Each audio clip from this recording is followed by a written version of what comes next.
Siyanibingelela nonke balaleli egameni lika Jesu Kristu. Makube kini umusa nokuthula okuvela kuNkulunkulu Baba wethu nasenkosini yethu uJesu Kristu, owazinikela ngenxa yezono zethu ukuze asophule kulelizwe elimbi lamanje ngokwentando kaNkulunkulu uBaba wethu. Makube kuye udumo kuze kube phakade. Izwi lenkosi uJesu Kristu leli olalela njengamanje. Izwi lenkosi uJesu Kristu. Lapho sishumayela khona, sifundise, siphinde sihlole imibhalo engcwele ngokwentando kaNkulunkulu kwindodana yakhe uJesu Kristu, oyinkosi nomsindisi empilweni zethu. Sizocela kubo bonke abantu abalalele njengamanje ukuthi nisheshise nibe namaBhayibheli kuze sonke sizofunda kanye. Kulabo abangenawo amaBhayibheli sizocela ukuba ni-download amaBhayibheli kuma mobile devices enu, kuma laptops noma ama-app stores kuma cellphone, kuze sonke sizofunda kanye sibe nokuqonda imibhalo izwi likaNkulunkulu njengoba lifundiswa njengamanje. Azalwane, kulabo abalalele abazothi sebelalele bafune ukubhabhadiswa egameni lika Jesu Kristu, yena oyinkosi nomsindisi, ukuba bathathe imininingwane abayibona escreenini mawubukele noma imininingwane engizoyishiya njengamanje mawulalele. Nalabo abafuna ukuthola ubufakazi uNkulunkulu ezibonakalisile uKristu Jesu empilweni zabo, ebashile nomyalezo ukuba badlulisele ubufakazi kwabanye abazalwane, kuze ukuthumele ubufakazi bakho sibudlulisele kubantu abalalele. Nalabo abanemibuzo mayelana neBhayibheli bengenakho ukuqonda umuntu adinga ukuthi abe nakho kule ndlela esihambayo yokukholwa neyokuphila eyizwi likaNkulunkulu, ukuba nawe uthathe imininingwane oyibona escreenini nemininingwane engiyishiyayo njengamanje. Ngiqala nge-email address ethi izwilenkosi.ujesukristu@gmail.com, izwilenkosi.ujesukristu@gmail.com, noma i-cellphone number noma i-WhatsApp number la sizokwazi ukuxhumana khona ethi 066 566 9245, 066 566 9245. Balaleli, izintumayelo zonke ziyatholakala ku-YouTube, lapho uzokwazi khona ukusearcha uthi izwi lenkosi uJesu Kristu, izwi lenkosi uJesu Kristu. Ungakhohlwa ukusubscribe, ungakhohlwa futhi nokupressa i-notification button kuze uzolithola izwi ngaso sonke isikhathi mal-uploadwa, njengoba umoya ongcwele esihola ukufinyelela eqinisweni engeke laphikiswa umuntu ngentando yakhe izwi. Azalwane, ungakhohlwa futhi ukuthumelela ibo bonke abantu baziyo, ikakhulukazi labo ohlanganyela nabo ngaso sonke isikhathi masinihlangene nithi niyamdumisa uNkulunkulu ngomoya nangeqiniso, kuze nabo bezohlolisisa imfundiso abasuke beyincela beyifundiswa ukuba ngabe umoya ongcwele uyayifakazela yini ngemibhalo, njengoba efakazela njengamanje kufundiswa ngemibhalo yonke iBhayibheli. Sizocela ku-YouTube uyasubscribe uthi izwi lenkosi uJesu Kristu. Ngiyacela ukuba sivule ngomkhuleko simbonge ubaba wethu osezulwini, kuze indlebe zakhe zizokwazi ukuthi zizwe izwi lakhe lingaphazanyiswa umuntu. Baba wethu osezulwini, mangcweliswe igama lakho, umbuso wakho mawufike, intando yakho mayenziwe emhlabeni njengasezulwini. Usiphe namhla isinkwa sethu semihla ngemihla. Usithethelele amacala ethu njengoba nathi sibathethelela abasonayo.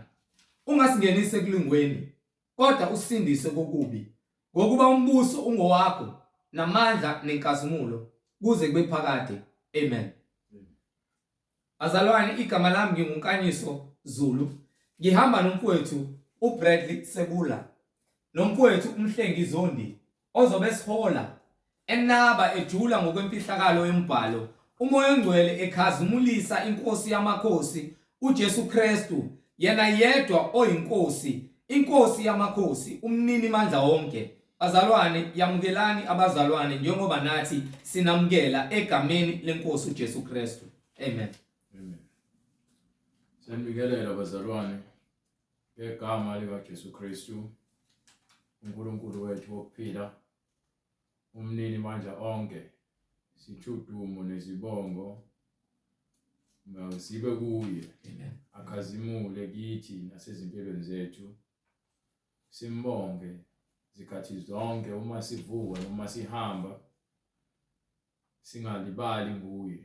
Ngaso sonke isikhathi simbeke phambili.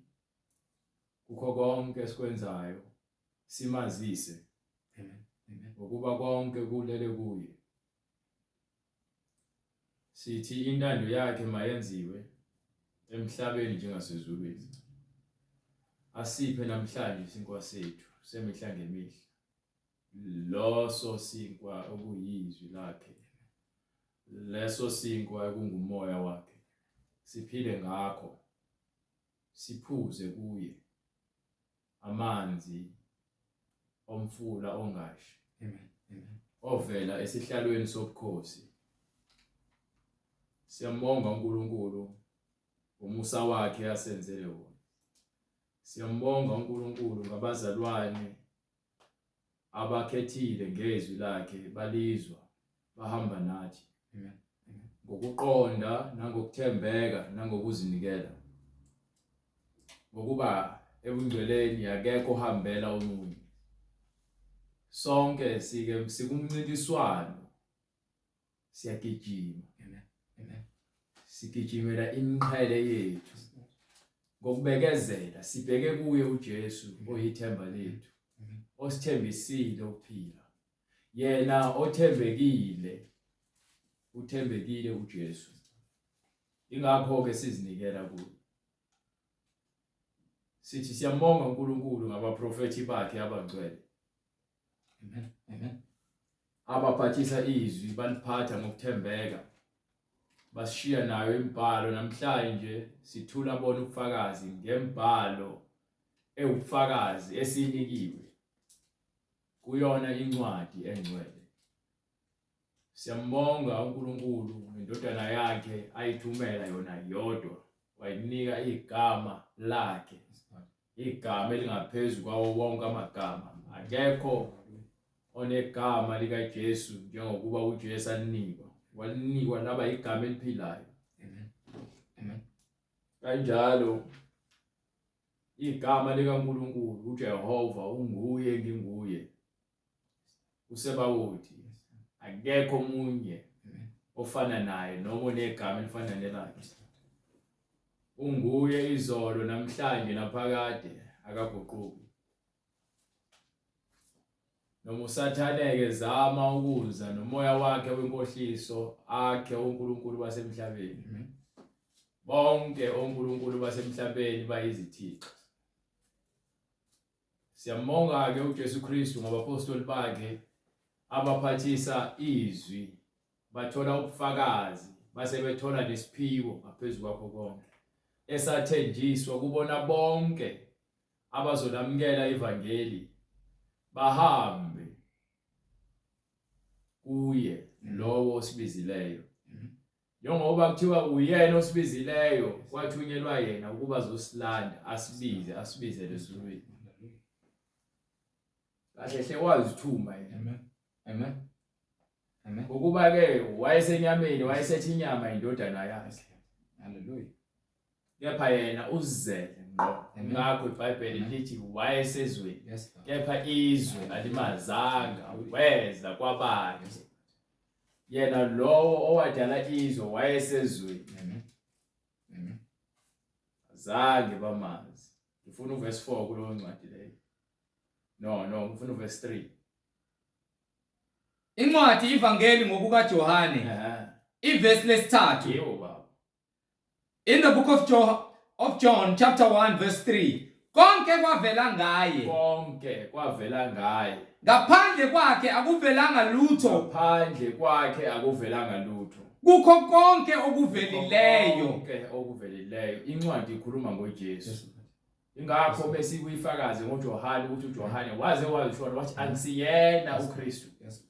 Kepha ke ngiyena lo memezayo ehlanu umprofeti uIsaya ukhuluma ngami athi ke mina ngizolungiselela inkosi izindlela zayo ukuba ngiqondise abantu bayo ngibabuyisele endleleni ngibakhuthazele ukuba babuyisele inhliziyo zabo kobaba nobaba babuyisele inhliziyo zabo kumadodana.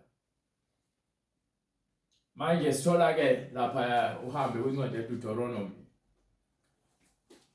ukuthi abantwana bakaNkulunkulu, abantwana abakhethiweyo, njengoba sithi thina sithenjisiwe ukuphila okuphakade, abantwana bakaNkulunkulu kwincwadi yeDeuteronomy chapter 4 babethenjisiwe ngencwadi yeTestament elidala umhlaba waseKhanani owawunonile, abangazange bawulime, bangakha lutho, bazange batshale lutho, uNkulunkulu wayebasalungiselele konke. Njengokuba namanje ethi ke konke sekulungiselelwe ezulwini, ulungiselelwe labo elithi izwi lesiphiwo sithenjisiwe kubona bonke abazosamukela isiphiwo sikamoya oyingcwele, kubona bonke abantu abazokholelwa kuJesu sekulungisiwe ezulwini. Amen. So ingakho uJesu ethi ngiyahamba ngiyakunilungiselela, ngizobuya ngizonihlangabeza. Niyakholwa uNkulunkulu, kholwani nayimi. Ngithi ekhaya likaBaba kunezindlu eziningi. Ukuba bekungenjani bengeke ngize ngimtshele. Hallelujah. Manje ke asabhekile thina ukuya eKhanani. Amen. Sesibheke iJerusalema elisha. Hallelujah. Yes, Lord. Kuba umhlaba nezulu kuza kudlula. Yes, Lord. Ngakho ke uma uMoses ekhuluma nabantwana bakaIsrael ubatshela the same thing le uJesu ezobatshela yona, engasabatsheli ngeKhanani leJerusalema lasemhlabeni, ebatshela ngokwasezulwini, ngoba ababengazi ngokwasezulwini. Akhumbuli la kwiTestament elidala betshelwa ngezinto zasezulwini, kepha uMoses kuphela wakhonjiswa iTabernacle lasezulwini lona alakha la emhlabeni. Yes, Lord. Amen. uJesu uzositshela ukuphila kwasezulwini.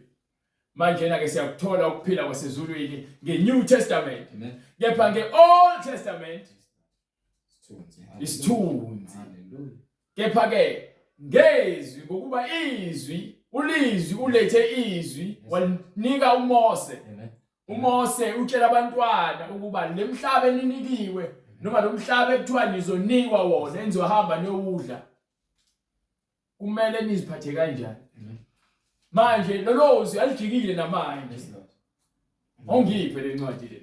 Incwadi uDeuteronomy isahluko sesine iverse lokuqala. Yes sir. Deuteronomy chapter 4 verse 1. Manje ke Israel yizwa izimiso nezahlulelo enginifundisa zona ukuba izimiso izahlulelo kubantwana bakaIsrael. Awuyena umntwana kaIsrael ngokwenyama. Umntwana kaIsrael ngokwemfundiso nangokulandela umyalelo nangokulandela izimiso nangokulandela umthetho onikiwe okaJesu. Manje ke Israel yizwa izimiso nezahlulelo enginifundisa zona ukuba nizenze. Izinto ekumele sizenze, izimiso nezahlulelo ekumele sizenze. Manje ukhuluma nabo bezeyongena eKhanani. Manje sizovuselela njengokuba silungiselela ukuyezulwini. Amen. Umehluko lo. Bona bazongena eKhanani. Thina ngeTestament elisha sithunyelwe ezulwini. Nize niphile ukuze kwazi ukuthi siphile. uJesu ke uthi ke lapha kwincwadi kaJohane sahluko 10 verse 11. Ngifuna ukutshela nje ukuthi uJesu uletheni noma ungiphe uverse 15. Incwadi ngokukaJohane isahluko no ngifuna uverse 11. Incwadi ngokukaJohane isahluko 11. Yes sir. Verse 15. Go ahead. In the book of John chapter 11 verse 15. No, ngithe verse chapter 10 verse 11. In the book of John chapter 10 verse 11. Incwadi ngokukaJohane isahluko 10 verse 11. Ngingumalusi omuhle. Umalusi omuhle udela ukuphila kwakhe ngenxa yezimvu. Umalusi omuhle udela ukuphila kwakhe ngenxa yezimvu. okhokhelwayo engesiye umalusi. Lowo ke okhokhelwa imali ukuthi ame la ashumayele obheke ukuholelwa Izimvu zingesiso ezakhe. futhi yena engenayo intshisekelo yokuthi izimvu azigade kepha ulandela ke imali. Ebona impisi iza. Uma kuza ke impisi noma izimo ezinzima Ushiya izimvu abaleke. udedela abazalwane ungasefikile usathane. Udedela abazalwane ukuba babe inkundla nendawo yokudlalela usathane umfundiso wamanga. Impisi izibhozomele. Bese ke usathane aqede ngebandla labangcwele. Izihlakazi. Bese ziyaphela izifo zikaNkulunkulu nebandla likaNkulunkulu liphele lihlakazeke. Verse 13 ngokuba engokhokhelwayo. Ukuba yini? Engokhokhelwayo. Ukuba yena ungokhokhelwayo. Engazinakekeli. Akanandaba nezifo zikaNkulunkulu, akanandaba nebandla likaKristu, umfundiso wamanga. Verse 14 mina ngingumalusi omuhle. Mina ke kusho uJesu. Uthi yena ungumalusi omuhle uyazikhomba ngokuba ke uzokwenzani? Ngiyazazi ezami nezami ziyangazi. Ukuba uyazazi izimvu zakhe nazo ziyamazi. Zamazi ngezwi. Asimazi ngokwenyama manje, kepha izwi lakhe siyalazi.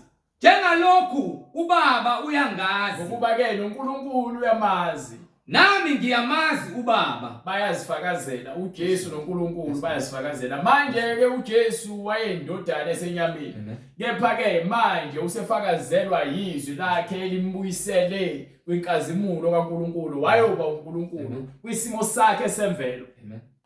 Ngidele ukuphila kwami ngenxa yezimvu. Ukuphila kwami ukuze izimvu zami ziphile. Ngidela ukuphila kwami ngenxa yezimvu. Nezinye izimvu nginazo. Nginezinye izimvu ezikhona ezingesiso wekhuluma ke ngabantu bezizwe labo ebesiyibo. Kepha namhlanje ngomusa asinike wona sesingabantwana bakaIsrayeli. Ongiphu verse 10 ngoba ngigegile ngifuna verse 10 kahle hle. Isela kalizi ungengokweba nokubulala nokubhubhisa. Yes sir. Mina ngize ukuba uthi uJesu ulethe ini babe nokuphila. Ukuba sibe nokuphila. Babe nakho uchicime. Manje nangale uncwadi eDeuteronomy uthi uMoses ke nayi ke imiyalelo. Yes God. Ekumele nezahlulelo ekumele nizilandele ukuze niphile. Uthi uJesu ke manje mina ke ngilethe ukuphila ukuze kwande ukuchicima. So ke uzogcwalisa izwi likaMose. Amen. Utheni? Incwadi uDeuteronomy isahluko 4 verse 1. Manje ke Israel yizwa izimiso nezahlulelo engilifundisa zona ukuba nizenze.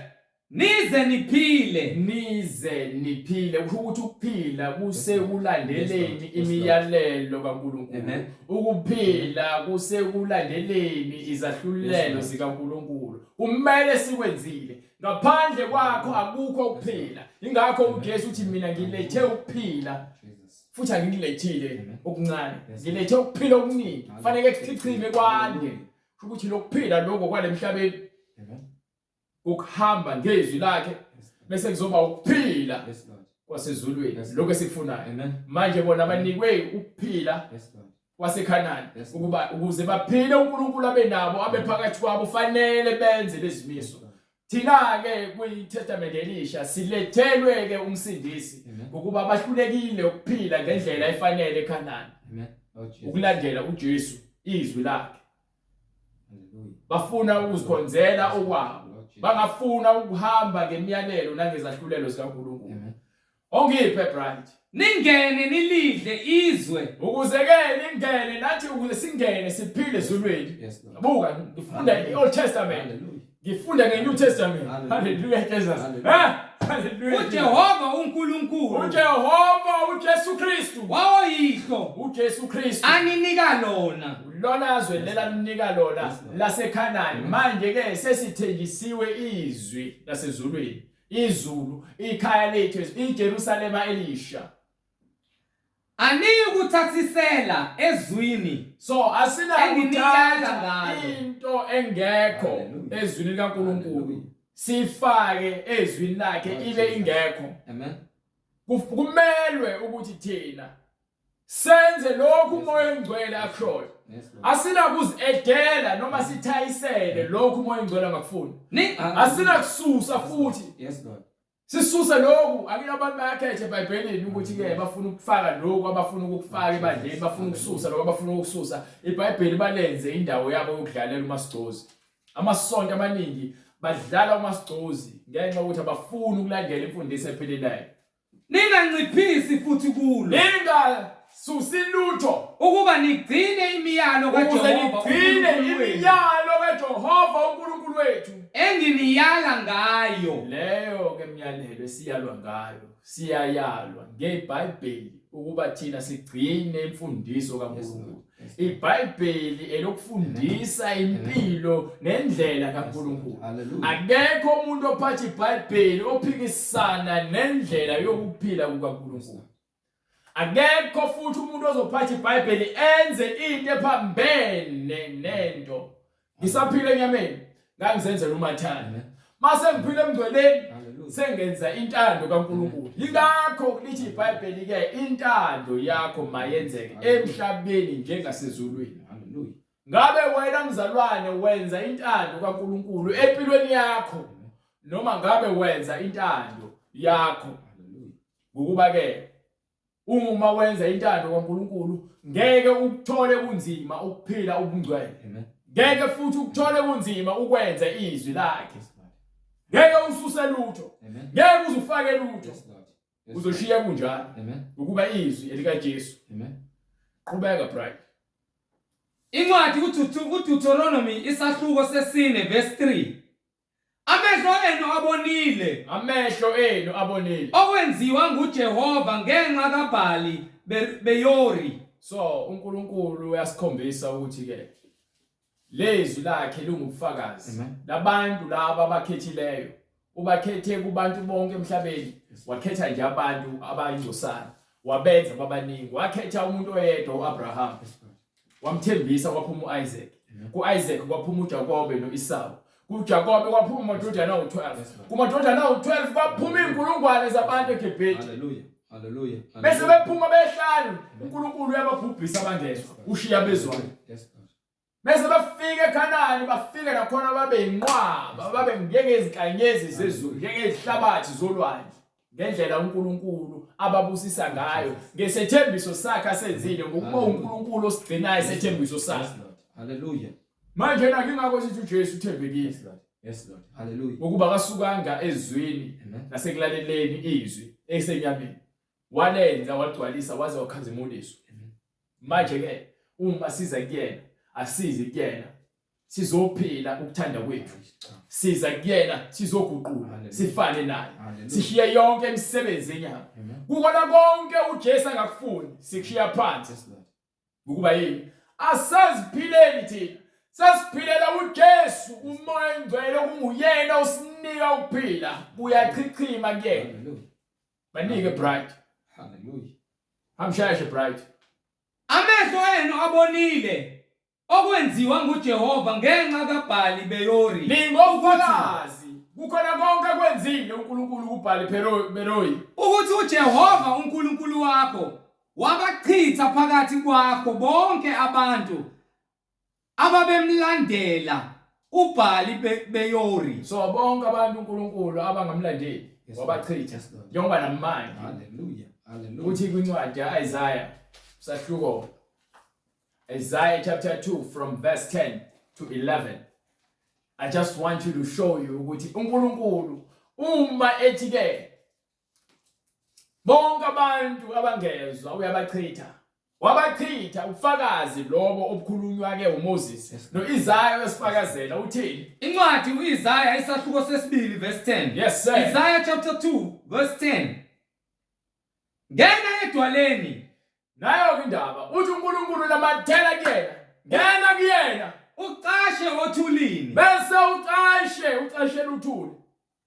Ngokwesabeka kukaJehova ngokuba nangodumo lobukhosi bakhe. shiya yonke imisebenzi engasile uze kuyena uzonamathela kuyena Amen. ukuba uyasabeka yena ngemisebenzi yakhe Nangodumo lobukhosi bakhe. ngodumo lobukhosi ubukhosi bakhe injengoba echazela abantwana bakaIsrayeli ukuthi ke nibonile abalandela uBaal Peroi ngibenzeni njoba namanje ke esilethela uIsaiah usilethela ubufakazi ukuthi uNkulunkulu udumo lwakhe lobukhosi ukuthi yena uyinkosi ebuse emazulwini njengoba ke wenza lesibonakalisa zenza eGibhithe akhono yedwa omunye uNkulunkulu ongenza lezo zibonakaliso akhono yedwa omunye uNkulunkulu esimaziyo onobufakazi onjengalobo esinabo. Hallelujah. Hallelujah. Siphethe ubufakazi Hallelujah. ongeke ukukhathanisa ngabambiza amadlozi akho abakwazi azenze lesimangaliso amadlozi akho abakazi avula amanzi. Hallelujah. Izangoma zakho azikwazi ehlukanisa amanzi. Hallelujah. Hallelujah. Ulwandle. Hallelujah. Ngeke bahlukanise ulwandle. Hallelujah. Bazenza izibonakaliso zabo eGibhithe abathakathi bakhona benza imilimo.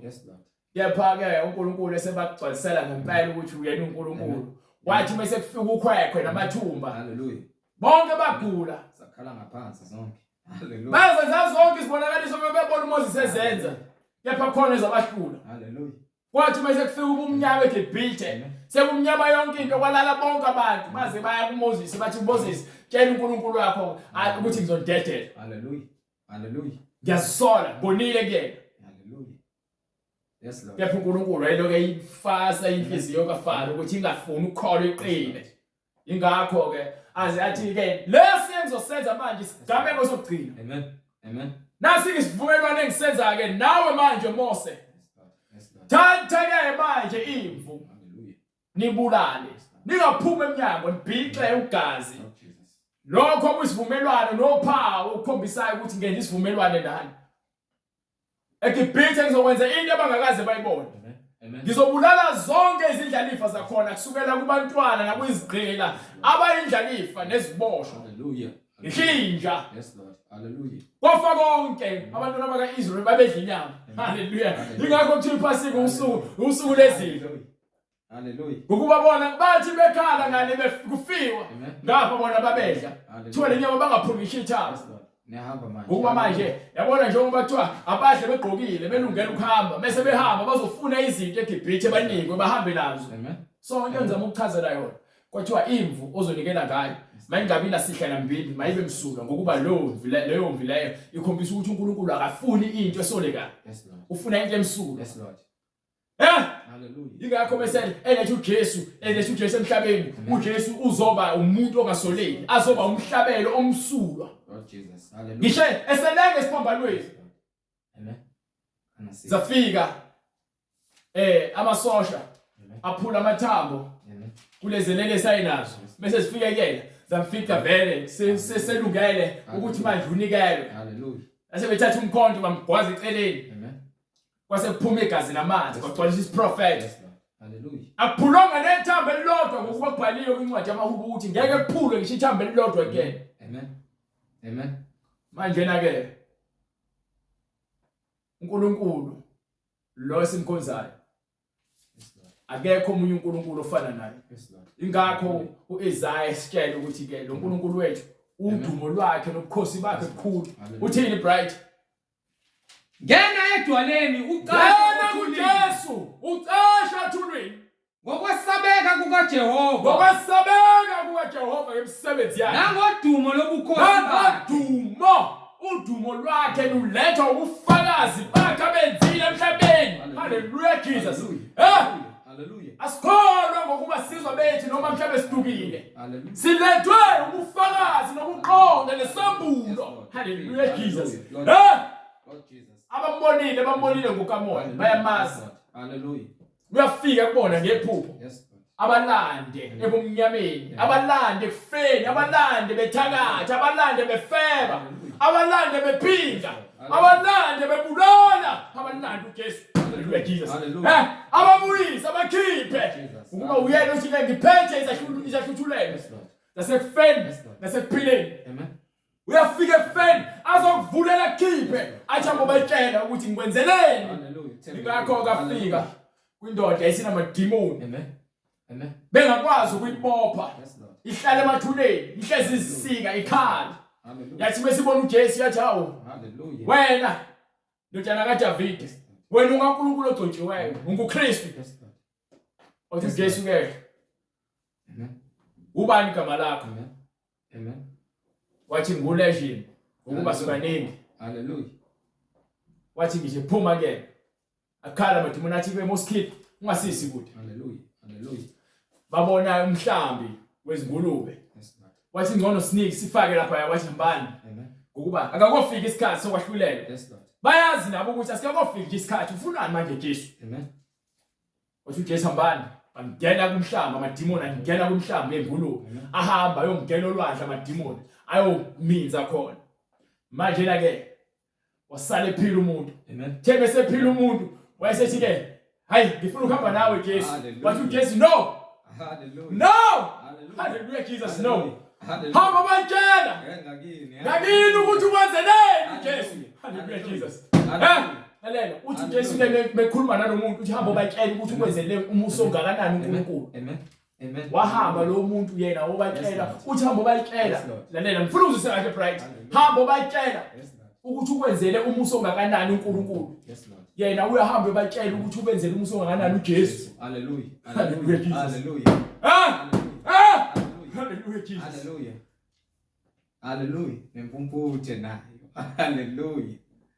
Hallelujah. Jesu wenza isimangaliso ubufakazi bakhe ibona lokho kumenza dume kangaka Amen. noma bemazi bambiza ngokungaqondi bese kuyena balandela ngemuva kwaphi indlela abayiboni siyabakhombisa indlela ngeBhayibheli kepha bafuna ukumngena Hallelujah.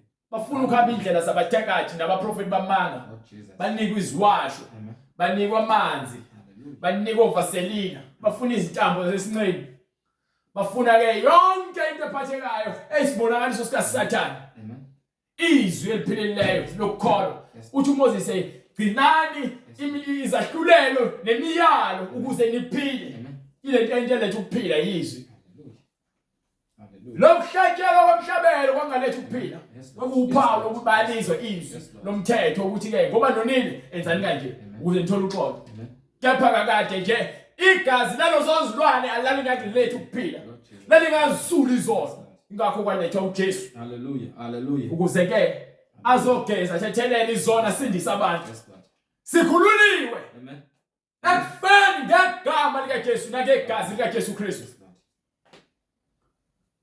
izwi asikhululwanga ngezilwane sikhululwe ngegazi likaJesu Lord Jesus.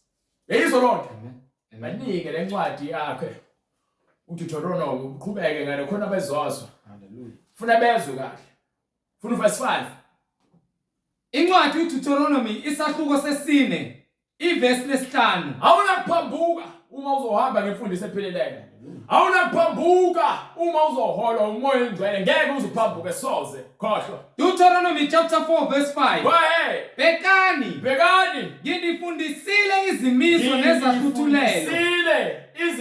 nezahlulelo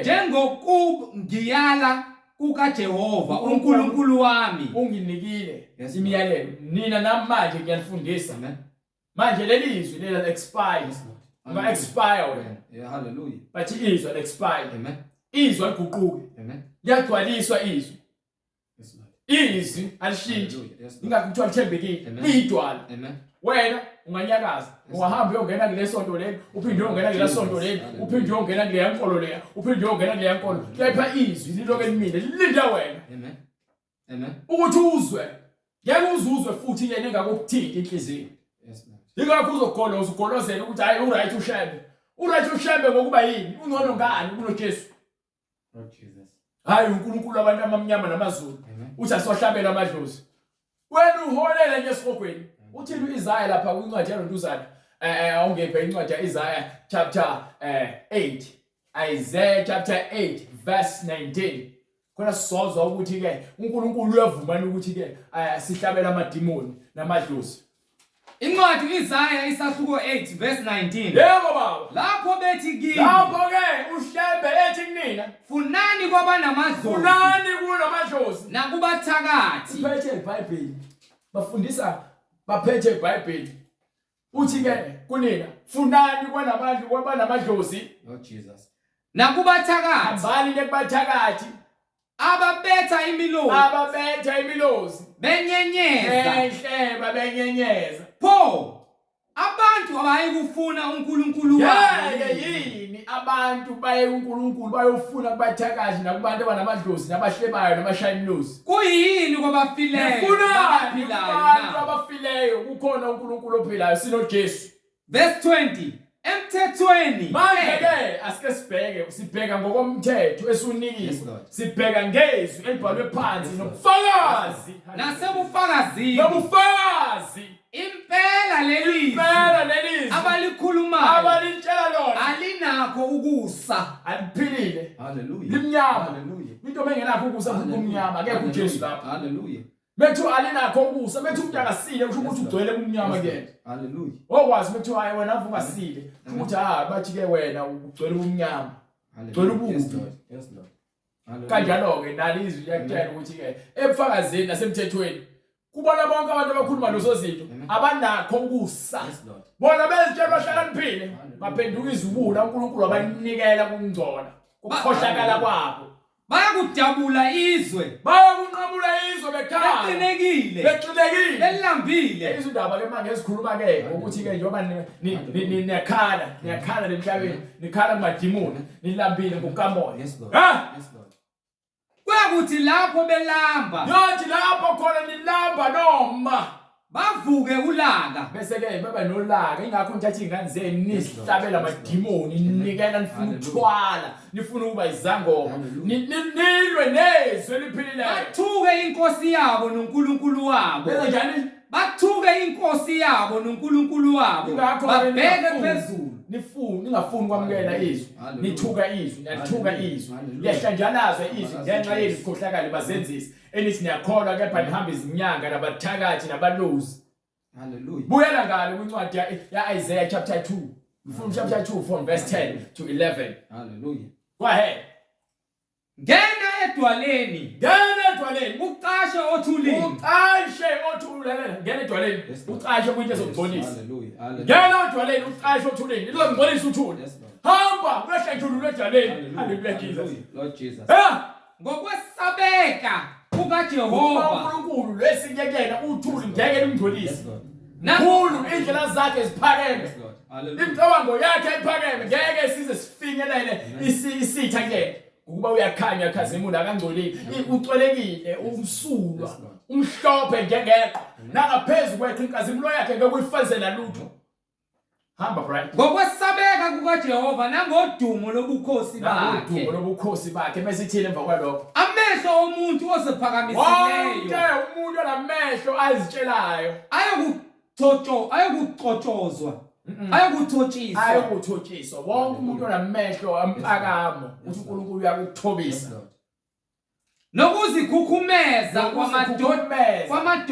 kwamadoda kuyakufola bonke ukuziphakamisa lokugoloza ngenkolo yakho nangemali nangobufebe nangokuntshontsha nangokuphinga nangokuqamba amanga nangokudaka utshwala nangokukhonza izithombe ugoloze ngokukhonza izithombe oshebe uNkulunkulu uzakuyifolisa yonke lonto le izawa kuphakame uJehova kuphela ngalolo suku kuphakamela kuphela ngalolo suku asikalokofika haleluya ngephizwi lakhe likhona ndilethe ukufakaza ukuthi uyeza wena ufuna ukukholwa uzoloku uhleli ubambelele kwizithixo uhleli ubambelele ekuphingeni nasekufebeni uthi uyeza kodwa yini uma ungafuni ukubaleka ungene edwaleni uzoficwa usuku olubi haleluya lapho khona ungeke ukwazi khona ukuzilandulela ngokuba uzizwele izwi wakugoloza ngazi izithixo ngeke zikusize ngalutho isithixo into yakhiwe into edaliweyo wena ubalekela lokudalileyo yona mathele intweni ezidaliweyo ukhombisa wona ukuthi isibula ngamalengisi haleluya wena ngale kwincwadi eDuteronomy uMoses abatshela ukuthi yini ekumele bayenze ukuze baphile haleluya go ahead bright Incwadi Deuteronomy isahluko sesine. Deuteronomy chapter 4 verse 5. Bekani nginifundisile izimiso nezahlulelo njengokungiyala kukaJehova uNkulunkulu wami. Bafundisiwe izimiso nezahlulelo zikaNkulunkulu ngokuba uNkulunkulu ulibekile izwi lakhe walinika noMoses. uMoses ke uthi ke umbhalo kwakhona indoda eyicebileyo. Amen. Nendoda ehlupheka. Indoda eyicebileyo egqoka kahle. Amen. Idla kahle. Yes Lord. Khona le ndoda ekuthiwa uLazarus. Amen. Yayihlala esangweni. Yes Lord. Ihlupheka ithi ngadla noma imvuthu yokudla okusalayo kule ndoda eyisicebi. Yes Lord. Le ndoda eyisicebi yayingenayo indaba noLazarus. uLazarus izilonda zakhe nezilonda ezazikhothwa izinto. Hallelujah. Kwafika isikhathi sokuthi afe uLazarus. Yes Lord. uLazarus mesefile wathathwa izingilosi zawumbeka esifubeni sikaAbraham. Kwase kufa indoda eyisicebi. Amen. Yasiyongena bayingcwaba. Hallelujah. Yasiyongena esihogweni. Yavula amehla esihogweni. Yaqala yakhala. Uma seyibona uLazarus esephila impilo yokuthula. Amen. Hallelujah. Hallelujah. Yenkazimulo. Yes Lord. Yayisithi ke kungethi ungelwe yini? Hallelujah. uLazarus azothatha iconsi lamathi alifake emlomeni wami. Ngiyafa ukuhlupheka nokusha. Amen. Athi uAbraham khumbula ukuthi esikhathini sakho sokuphila emhlabeni uphile kamnandi uNtamasi. uLazarus ehlupheka. Amen. Buka namhlanje ukuba. Amen. Buka uLazarus ukuphi. Amen. Buka wena. Hallelujah. Izikhalele indoda. Amen. Athi noma kuthiwa siyafisa ukuza kunegebe lomhosha elingeke lisivumele ukuthi size ngalapho. Nawe ngeke uze ngala. Athi ke kulungileke thumela uLazarus emhlabeni. Amen. Ayotshela abafowethu ngoba khona abafowethu abaphila impilo bengiyiphila. Noma baphila lempilo le ngiyiphila kusaphila. Hamba batshela ukuthi kunendawo efuthu isihogo la. Athi uAbraham noma ngabe kuthiwa kuvuka umuntu ebuthuneni ayobatshela ngeke bakholwe. Lord Jesus. Ngeke bakholwe. Bese ithi incwadi bazokholwa kusho indoda esicebi uma qhamuka umuntu ovuke kofileyo. Athi uAbraham no. Khona uMoses. Yes Lord. Moses akasekho. Yes Lord. Kepha uMoses ukhuluma ngembhalo athi ke usifundisile wayishiya. Abaprofeti. Hallelujah. Khona uMoses. Hallelujah. uMoses uthi izwi uthathe uNkulunkulu. Amen. Lezwi lela abantu abangafuni ukulikholwa. Bathi bakholwa umthetho kaMoses, bakholwa ukugcina isabatha, kepha sesikhululiwe kwisabatha. Bantu baphambanisa izinto. Thiwa ke hlukanani nezono, hlukanani nakho konke enikwenzayo. Ukuphinga nokufeba nokuxontsha nokuqamba amanga nokukhoza izithombe nokuba yitabala. Abantu bakholwa ukuthi uJesu wabafela kodwa. Hallelujah. Lord Jesus. Thiwa kukhona uMoses. Manje uMoses utheni kwincwadi kaDeuteronomy? Hallelujah. Bekani nginifundisile izimiso nezahlulele njengokungiyala kukaJehova uNkulunkulu wami ukuthi niyakwenza kanjalo phakathi kwezwe eningena kulo ukulidla. So manje izwi lishiwe nathi. Abantu abafuna ukwamukela izwi. Bafuna ukwamukela izinto eziphathekayo. Amen. So le ncwadi engivulayo ekhuluma ngalesimo lesi salendoda le. Abantu abafuna ukukholwa izwi. Noma ke sethi umuntu ubuye ekufeni uzontshela ukuthi hayi kukhona indawo ethu isihogo. Khona umuntu ethu uJesu. Uthi uJesu lapha ekhona. Akungeni lutho ongcolile. Hallelujah. Hallelujah. So uma ubhema ugwayi uyeke. Amen. Uma ufeba kuyeke ukufeba. Uma ufaka izinwele zokufakelwa ziyeke. Uma umuntu wesifazane ufaka amabhlukwe ayeke. Uma uhamba uzidweba umzimba wakho kuyeke uphenduke. Uma ufaka amacici upende izinwele kuyeke. Uma ufaka izinkophe zokufakelwa kuyeke. Uma udanga utshwala kuyeke. Upheba isinefu siyeke. Uyaphinga kuyeke. Ukhipha izisu, ukhiphisa abantu izisu kuyeke. Ulala abantu kuyeke. Uqamba amanga kuyeke. Hallelujah. Ukuba ngene lutho ngizini. Wisangoma. Amen. Lahla imathambo neminyanya yonke. wathwala khuleka kuJesu uza kukhipha uyeke okuza kuvalela ukuthi ungene embusweni kaNkulunkulu. Izwi lingukuphila asidalelwanga yonke lemfucuze niyenzayo, yonke lemfucuze bengiyenza angidalelwanga yona. Ingakho ngikhethile ukuphila impilo yokuthula. Isitha noma uNkulunkulu ekwenzela umusa sihlezi sifuna ukuma phambi kwendlela yakho sikuphazamise sikwenzise ke ukuthi wena uguqele sona ukuze sizokusola phambi kwaNkulunkulu. Kepha ke ithi incwadi lowo indodana yomuntu esimkhululile ukhululekile ukuba iqiniso liza kukhulula. Sikhuluma iqiniso elibhalwe phansi eBhayibhelini. Ngalokho manizigcine nizenze. Manje ke gcinani izwi kaNkulunkulu nezimiso zakhe nezahlulelo zakhe ukuze ke nikwazi ukuphila kwaNkulunkulu uphile kumina. Ngalokho manizigcine nizenze ngokuba lokhu kungukuhlakanipha kwenu. Ukuhlakanipha ukwenza ini? Ukwenza izwi kaNkulunkulu ukulizwa kulenze. Ukungukuhlakanipha lokho. Nokuqonda kwenu. Nokuqonda uku-understand izinto zikaNkulunkulu kungukuhlakanipha lokho. Emehlweni ezizwe eziyakuzizwa zonke lezi zimiso ukuthi impela lesi sizwe esikhulu singabantu abahlakaniphileyo nabaqondileyo. Lalela. Uma uphila impilo yobungcwele. Umuntu uma ukhuluma la umtshela lithi iBhayibheli. Lithi izwi. Aqala athi hayi ungathi ukholwa kakhulu, zenza ikholwa kakhulu. Uyazenza kusho uSathane. Engathi wena uzenza ikholwa kakhulu. Amen. uSathane ukhuluma kumuntu. Amen. Kepha kubantu abaqondayo bayakholwa ukuthi ngeke uNkulunkulu nawe. Yes Lord. Hallelujah. Bayamsaba uNkulunkulu omkholwayo. Yes Lord. Kepha abazenzisi. Amen. Bathi ke ayikho inkinga uma ukwenza lokho. Amen. So abalandeli izwi abantu abangakholwayo ngeke bakholwe kuNkulunkulu esimkholwayo belandela abantu abangakholwa kwimibhalo. Amen. Lord Jesus. Ingakho ke sinabazenzisi. uJesu akhala ngaba athi bazenzisi. Hallelujah.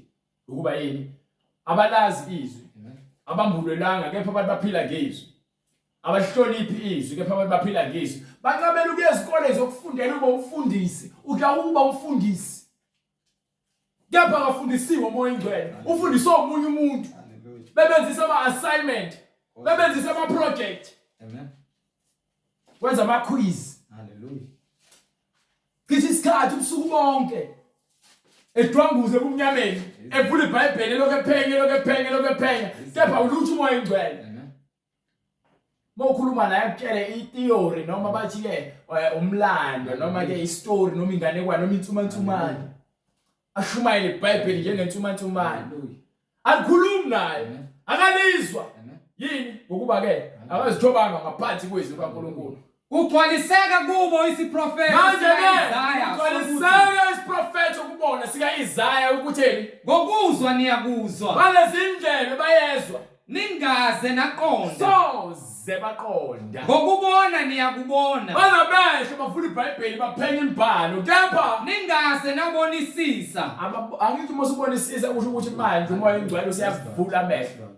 Ngokuba inhliziyo yalesi sizwe, ngokuba ke labantu laba isiyabalukhuni, bagcwele uSathane enhlizweni zabo, bagcwele usimende, bawona umntamo olukhuni.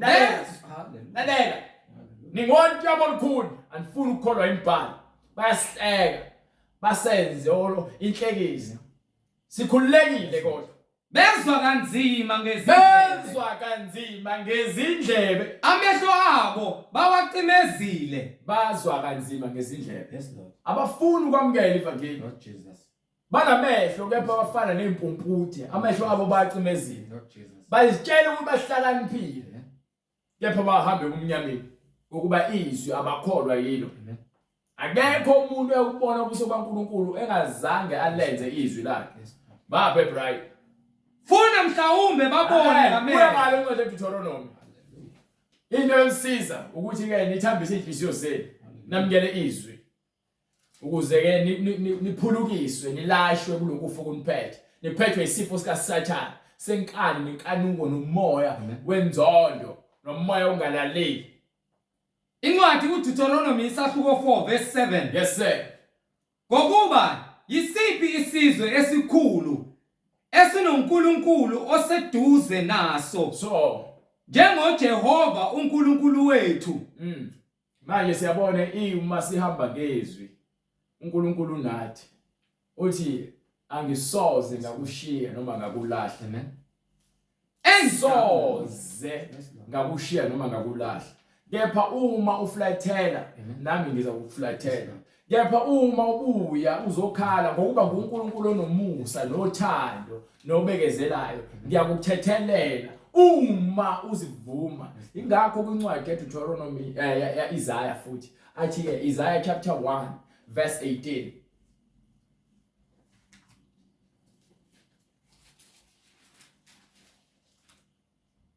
Incwadi uIsaiah isahluko sokuqala verse 18.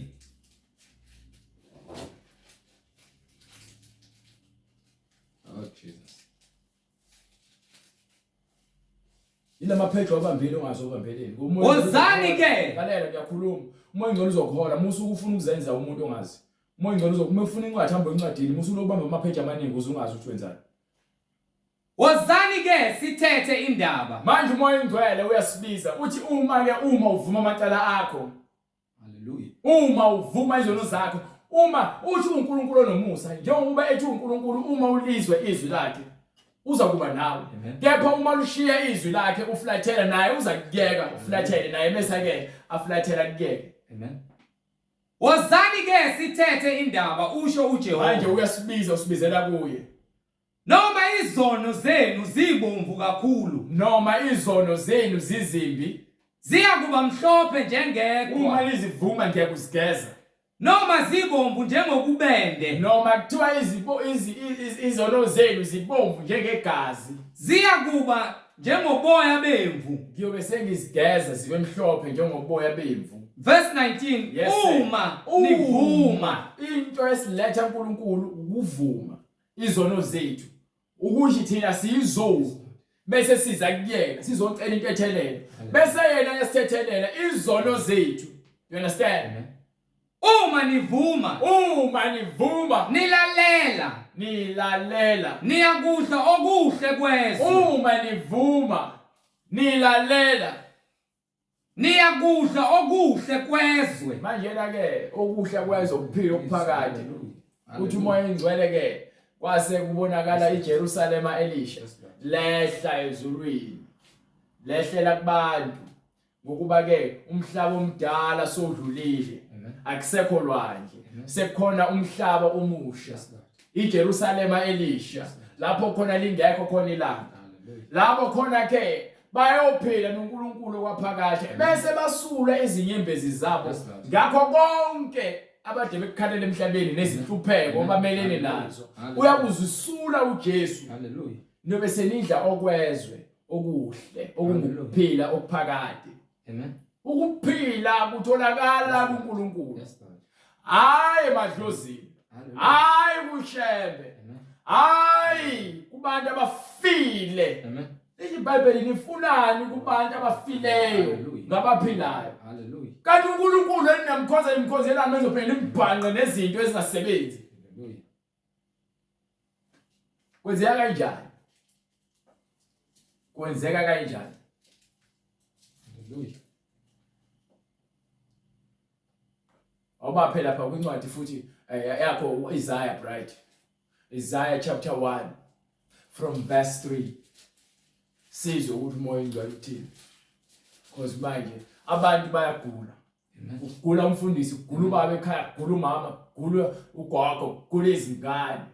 Hallelujah. Abekho abafuna ukuzwa. Amen. Thina incwadi. Incwadi uIsaiah isahluko sokuqala iverse lesithathu. Yebo baba.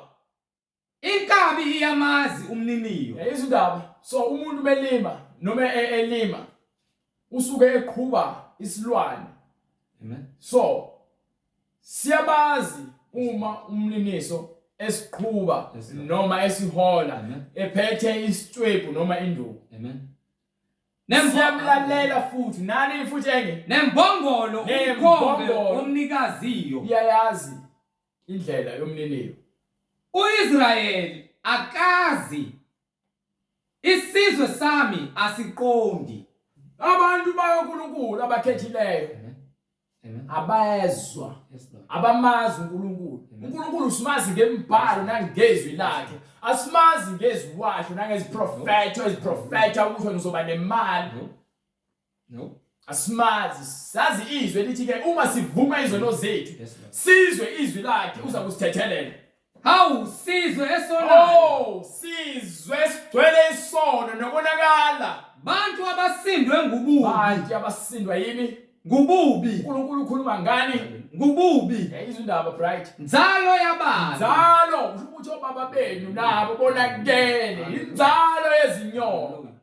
Bantwana bobonakele abonakeleyo. Bantwana abantu bakholwa bebefeba belalana bengashadile emabandleni benza izinwele bapende izinzipho bafundisi bakhona balala nezingane ezincane emabandleni benza izibonakaliso zenkohlakalo banika abantu ovaselina nobhubha libhujiswa ke abafundisi abangafuni ukufunda izwi. Bathatha isitori esincane eBhayibhelini asiguqule ngendlela yakhe ngoba uphethe into ezojabulisa inyama yakho. Wena ukholelwe yilento ayiphethe ungakholelwa yizwi ngokuba yini uthi umprofeti Isaiah abantu bayabhubha ngenxa yokungabi nalo ulwazi. Ulwazi lungamandla olokusikhipha bomnyameni. uJesu ngulwazi namandla nokuhlakanipha nokuqonda nokukhazimula kaNkulunkulu. Izwi leli esifundayo linguJesu lingukuphila. Bamshiyile uJehova. Bamshiyile uJehova. Bamdelele ongcwele kaIsrayeli. Badelela bafaka iziphandla bafaka amabhonki. Bathi basindisiwe emasontweni bathi bawukhuleka namabhonki. Khuleka kuSathane noma libiza igama likaNkulunkulu. Wena uyisigqila sesono. Hallelujah. Babuyele emumva. Babuyele eGibhithe. Bawuphinda ezweni lokuhlupheka. Bazinikele ekufeni. Amen. Ngenxa yamanga nemfundiso zobaba benu nokhokho benu abangasekho bagcwele eHadise ngenxa yokukhohlakala. Nina nibambelele kwimfundiso zabo. Nikhonza izithombe, nikhonza amadlozi, nikhonza amadimoni. Hallelujah. Lord Jesus. Nikhonza yonke emfucuza. Hallelujah. Nize nothwala nibulala abantu bakini ngenxa yokuthi nifuna ukuceba emhlabeni, nifuna ingcebo yasemhlabeni. Banike bright. Ningabe nisashaywa kuphi? Manje yini ensazoyishawela ngoba nishaywe niqediwe manje. Nisaqhubeka ukwambuka na. Nisaqhubeka niyaqhubeka niyabhebhetheka esonweni. Lonke ikhanda liyagula. Lonke kusukela kumfundisi umbishophi kuze kuyophuma lapha kumdikoni, kuyongena ebandleni, kuyophuma ezinganeni. Ikhanda liyagula. Lord Jesus. Nayo yonke inhliziyo ibuthakathaka. Inhliziyo yenu ayisekho ncami. Isibuthakathaka. Kusukela ematheni onyawo kuze kube sekhanda. Kusukela phansi enganeni kuze kuyophuma kumfundisi. Akukho okuphelele. Akhona kodwa okuphelele okungeqiniso.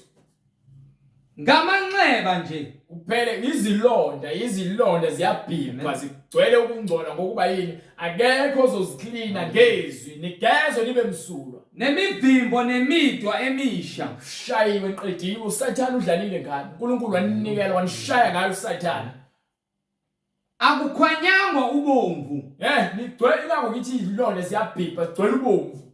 Ezindaba uyacabanga ukuthi ke ukuba sesonweni ufana nesilonda esibhibhayo esigcwele ubomvu.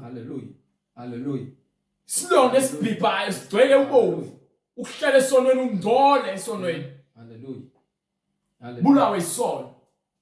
Mafuna ke ukwazi ukuthi yipi indlela ekulethe ekuphileni. Ufuna uJesu. Okweqiniso. Mufune manje sanokutholakala. Yes Lord. Wonke umuntu omubi makashiye indlela zakhe zobubi. Hallelujah. Nalowo lemcabango engasile makashiye imicabango yakhe engasile. Afuna uJesu. Amen. Manje sanokutholakala. Baningi incwadi ezenzo. Act 2 chapter 2 verse 38. Khona bezokwazi ukuthi yini kumele bayenze. Incwadi yezenzo isahluko sesibili. Lalela, usufuna ukuphuma manje engcoleni. Siyakutshela iyodwa indlela. Uthi uMoses ke uma nizogcina izahlulelo nemiyalelo. Nizobe nokuthola ukuphila. Ukuze bonke abantu babone ukuthi ngiphila umngcwele. Ukuze kubonakale phakathi komngcolileyo nongangcolileyo, phakathi kokuhlambulukileyo nongahlambulukileyo, phakathi kokungcwele nongekho ngcwele. Kufanele abantu babone ukuthi wena uyaphila impilo yomngcwele. Ungakhuluma umngcwele ngomlomo kepha imisebenzi yakhe ifakazelwe uSathane. Hallelujah. Baphe bright. Incwadi izenzo isahluko sesibili verse 38. Go ahead. uPetru wayesethi phendukani. Manje na ke iBhayibheli lithi angitshela yonke esikhuluma iphathi embhalweni. Enzake lo iBhayibheli lithi uma ukuthi uyakholwa ngempela. Uma ungakholwa usahamba izinto lezi ezitshelwa abantu ngezibonakaliso zamanga. Uzoqhubeka uhlale nabo umprofeti uMageja noShembe bekholele kufeni. Ngokuba yini uthanda izinto eziphathekayo. Hayi thina singamaZulu. Hayi thina uNkulunkulu wamaJuda. Kuphi khona? Abaprofeti bamanga uthi incwadi lapha kwincwadi awugijimela lapha kule ncwadi le ngifuna ukuthi bazibonele kwincwadi yaPeter. Petru chapter 1 right. Incwadi yesibili noma yokuqala. Incwadi wait. Chapter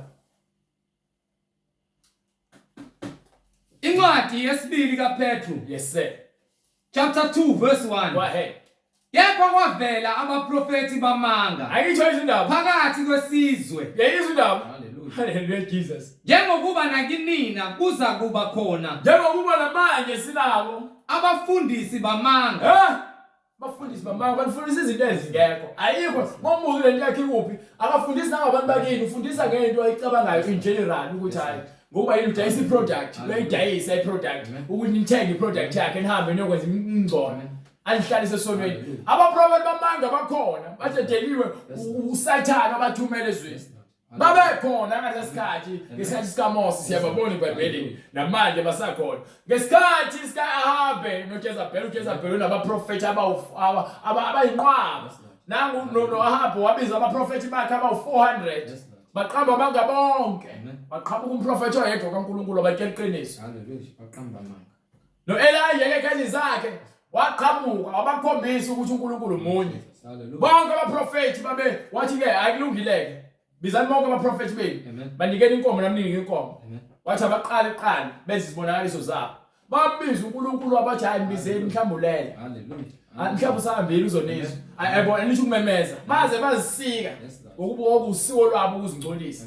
Amen. Wayesethi ke ngoba manje inkwenkwana yikho wasebabiza wathi wozani mina ke manje ubakhombisa. Wenza lonke ialtare walivusa waliqondisa wenza yonke into ngendlela. Wayesethi ke ngona uNkulunkulu osezulwini ukuze babone bakholwe nguwe babuyele kuwe ngokuba basebelahlekile. Hawu. Hallelujah. uNkulunkulu wayesehlisa umlilo wayidla inyama isimnikelo wakhe onikelwe umprofeti weqiniso.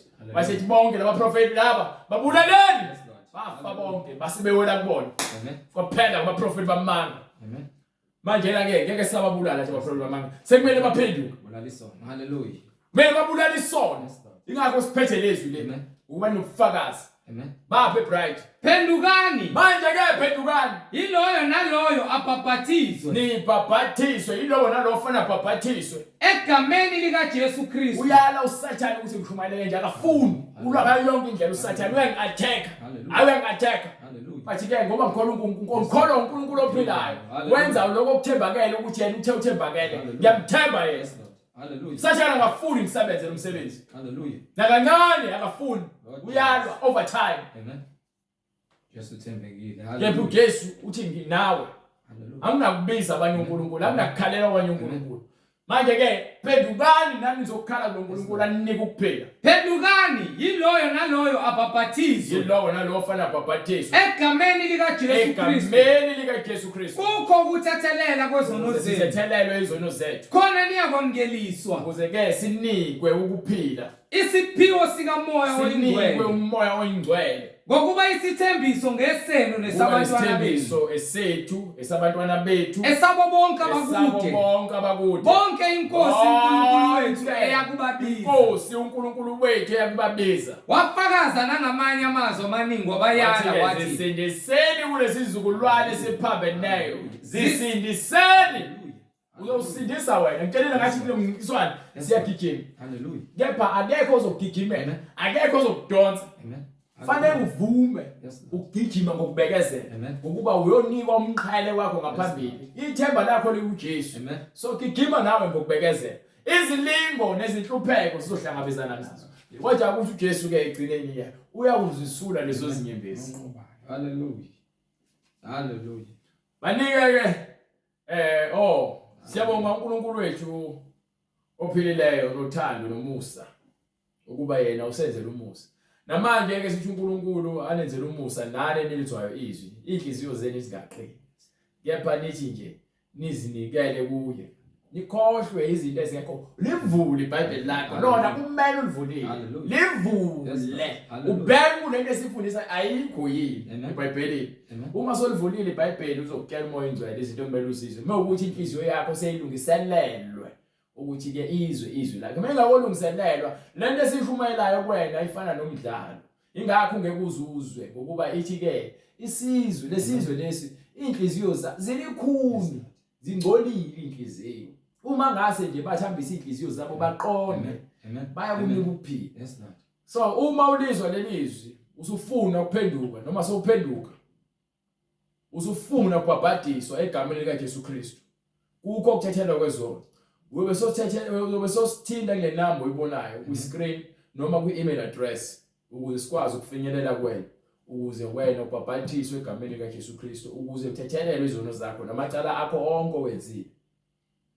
Isikhathi isimanje asikho kusasa isona sikhathi esinaso manje ukuthi thina sivume uJesu sithole ukuphila kuye sambe ngezwi lakhe awunakuhamba ngento izwa ngumuntu engekho eBhayibhelini yonke into ohamba ngayo ekholweni ifanele phansi eBhayibhelini. So uma sowufuna ukubhabhadiswa ngene eBhayibhelini sithinte sikwazi ukuthi sikubhabhadise ungene emgcweleni uphile impilo yomngcwele. Laba nemibuzo mayelana neBhayibheli akhona bayosithinta noma ngabe umuphi umbuzo onawo ngeBhayibheli yobe sosithinta ngeBhayibheli ukuze sikwazi ukukhuluma izinto zeBhayibheli. Yes, Lord. Yona entertainment la yona i-celebrity show le yizwi likaNkulunkulu asiyenzeli futhi udumo noma usithi sifuna ama-likes noma ukuthandwa nini asifuna ndaba nama-comment into ebalulekile ukuphenduka kwenhliziyo yakho ukuze uma ucomment ukuphila sithi ke uNkulunkulu angcine anilonde kuze kube uyabuya kulabo sebephendukile kulabo abangakuphenduki anenzele umusa inhliziyo zenu zikhulule emaketangelo obumnyama ngegama lenkosi yethu uJesu Kristu sicela sifale umkhuleko. Baba egameni lenkosi yethu uJesu Kristu uNkulunkulu onamandla Baba siyabonga Nkosi ngemphefumulo oyithintayo izwi lakhe linamandla liyahangula lumlilo lishisa konke Nkosi liyisibuko liyakhombisa umuntu ukungcola kwenhliziyo yakhe. Siyabonga Nkosi uJesu ukubuya simvulela wena ukuba wena kuphela othembekileyo abafundisi nabaprofeti bamanga sebefikile bagcukisa izimvu zakho beyintshontsha Nkosi ngoba abangeni ngesango ngaphakathi esibayeni umelusi Nkosi akabazi awubazi wena Nkosi uJesu Kristu kepha siyabonga ngoba wena uyishiya ngaphandle kokufakazi ufakazi bakho Nkosi uyabuthula ngamandla kaMoya oNgcwele. Siyabonga Nkosi ukuba inhliziyo zabafowethu nodadewethu oyithintayo bathatha isinqumo njengamanje ukuba basithinte ukuba bangene emanzini babhabhadiswe egameni likaJesu Kristu ngoba ilona kuphela Nkosi igama lakhe likwazi ukukhulula umuntu kuwo wonke amaketango. Akukho kufihlakele kuwe Nkosi wena ubona konke ubone ekujuleni nasemdlinzweni yomuntu. Intando yakho Nkosi mayenziwe ezimpilweni zethu nezimpilo zabo bonke abalalele egameni lenkosi yethu uJesu Kristu yena yedwa uyinkosi nomsindisi kube udumo nenkazimulo kuwe uNkulunkulu wethu osemazulwini. Amen. Amen. Umusa wenkosi yethu uJesu Kristu mawube nani nonke. Amen.